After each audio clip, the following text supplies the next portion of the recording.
প্রথমে ওদের ডেকোরেশন করা হয়ে গেছিলো, তারপরে একজন এসে প্রদীপটা জ্বালিয়ে দিচ্ছিল।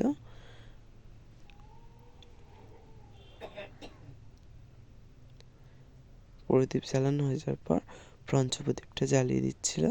দেখো কি ভালো লাগছে পঞ্চপ্রদীপটা দেখতে, খুব সুন্দর ডেকোরেশন এদের।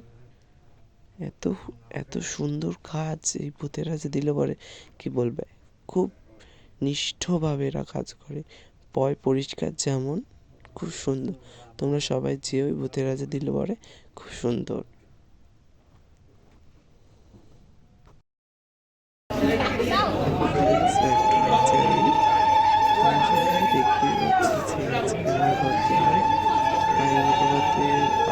আশীর্বাদ চলছে, তাই জন্য আমরা এটা করেছিলাম হচ্ছে কি আইবুড়ো ভাতটা ভূতের রাজা দিল পরে।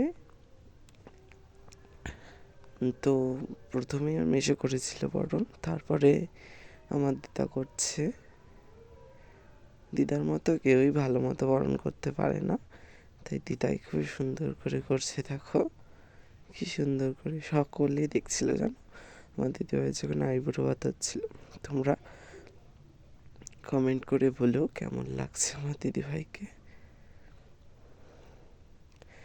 দেখতে পাচ্ছ না যে ফুল লুকটা রেডি যেটা দেখছো ফুল সাজটা, সেটা ওকে আমি করেছি। এবার আমার মনি বরণ করে নিচ্ছিল, তো মনি বরণ করেছে। দেখো কত আমাকে বলছিল যে ভাই আমাকে সাজিয়ে দিস, তাই আমি ওকে সাজিয়ে দিয়েছিলাম সেদিনকে।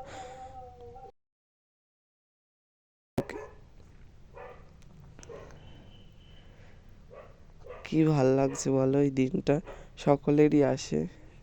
তোমরা কমেন্ট করে বললো কেমন ধরে বলেছিল যে ভাই আমাকে কটা রিলস বানিয়ে দিস, তাই জন্যে চন্দননগর স্ট্যান্ডে গিয়ে কটা রিলস বানিয়ে নিলাম ওকে নিয়ে।